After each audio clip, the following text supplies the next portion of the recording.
बै गोमबोर हाजोआ मानोदि सिरि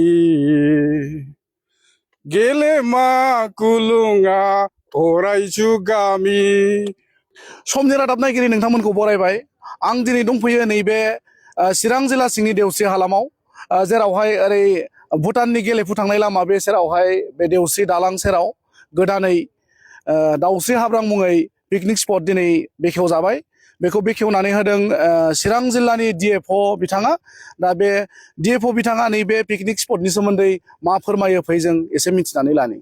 सार, दिनै नैबे चिरां जिल्ला सिंनि बे देवसि हालामाव दाउस्रि हाब्रां मुङै मोनसे पिकनिक स्पट बेखेवबाय, मा फोरमायगोन? बे गुवार संसारानो मोनसे पिकनिक स्पट। भगबाना बे गुवार संसारखौ मोनसे पिकनिक स्पट बादि बानायना होदों। दा दिनै बे गुवार संसारनि पिकनिक स्पटनि मोनसे बाहागोखौ दिनै जोङो बेखेवनो फैदों। दा बियो जोंनि थाखाय माने सोब गोजोनथाव खोथा। जोङो बे गुवार संसाराव पिकनिक जानो बयबो फैदों सुबुं माहारिया। बावहाय जोङो आब्रुथियै जोङो पिकनिकखौ जानांगोन आरो बे पिकनिकखौ जाखांनायनि उनाव जों गावबागाव न'आव थांफिनजोबगोन। बेनो जोंनि बे संसारनि मोनसे नियम। दा बे नियमखौ मानिनानै जोङो दिनैनि बे खनासे दाउस्रि ओनसोलनि बे खनासे पिकनिक स्पटआवबो जों बेबादिनो सोलिनांगोन आरो आसा खालामो डिसिप्लिनै बे पिकनिक स्पटआ सोलिगोन आरो खाथिनि रायजो राजा जायफोरनाखि कमिटि बिथांमोनहा एसे आरजिनो हागोन। बावहाय गोदो मा दंमोन, बे ओनसोलाव बे जायगायावनो गोदो 1986आव आलायारननि शुटिं जादोंमोन। दा दिनैनि समा बै 1986नि खोथाखौ दिनै गोसोखांहोदों जोंखौ। बे समाव बेहाय फुरा अन्थाइ गिदिर गिदिर दंलाजोबोमोन, गासिबो दै जिरि जिरि बोहैनाय बल्दार गिदिर गिदिर। बे बल्दार सायावनो थानानै आलायारननि शुटिंखौ बानायदों। बै गोमबोर हाजोआ मानोदि सिरि गेलेमा गुलुङा अरायजु गामि आंनि बे दोंसे मेथाइ जिउनि लिरनाय खन्थाइ। अब्ला बे फिल्मखौ दिहुनब्ला जोङो क्लास 8आवसो फरायोमोन। दा दिनै बे स्रिमिथिया फैदों। बै गोजौ हाजोआ, बै गोमबोर हाजोआ मानोदि सिरि, बे थारमाने गोजौ हाजोआ जाहैदों स्रिमिथि, मानसिनि मेम'रि। दा मेम'रिया जोंनाव दिनै जाखांफैफिनदों। दा बे ओनसोलखौ जाहाथे नोंथांमोना मोजाङै बिफां लाइफां गायनानै बेखौ मिथिंगाजों समायनाय खालामनानै आरो माने पिकनिक स्पटखौ साबसिन खालामो, बेखौनो आसा लानाय जाबाय। नोंथांमोननि भबिष्यता जाहाथे मोजां जायो। बयबो खाथि खालानि मानसिफोरा माने बेबादि पिकनिक स्पट इक' टुरिजिम बानायनानै जाहाथे मोनसे माने लाइभलिहुडनि बा आर्निं सर्सनि खामानिखौ मावनो हायो, बेखौनो आसा थिबाय।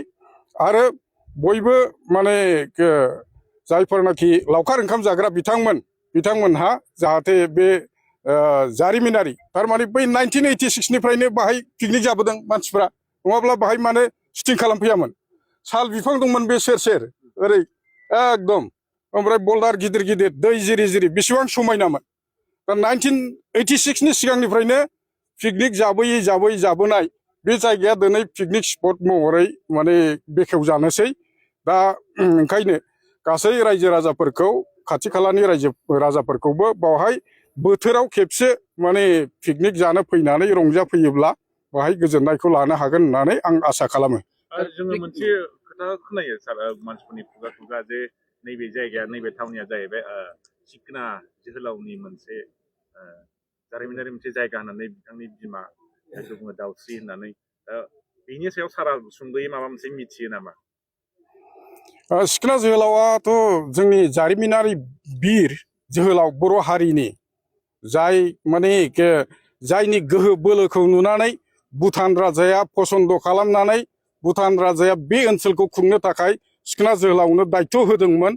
बेवहाय खुगा खुगा सोलिबोनाय जानाखि सल' बा जारिमिन, बे हिसाबै बे ओनसोलावनो माने सिखोना जोहोलावनि बिमाया थायोमोन आरो बिनि मुङा दाउस्रि होननानै मिथियोमोन आरो बे हाब्राङा बेसेबा गोजौ गोजौमोन गोदोहाय बे गोजौ गोजौ हाब्राङाव माने दाउस्रिफ्रा बासा लायोमोन ओंखायनो बे हाब्रांनि दन्दराव दाउस्रि बासा लाग्रा जायगाखाय बेखौ देवस्रि बा दाउस्रि होननानै बुंनाय जायो दिनैबो बे नामानो दङ दा जारिमिनारि मोनसे जायगाबो बियो आरो बे जारिमिनारि जायगा आरो जोंनि जानाखि मिथिंगायारि समायनाय बेखौ जाहाथे माने साबसिन खालामनो हायो आरो जोंनि जानाखि जानो गोनां भुटाननि मेगा सिटि बे मेगा सिटिनि जानाखि इक' टुरिजिमनि जानाखि कनसेप्ट बे कनसेप्टजों माने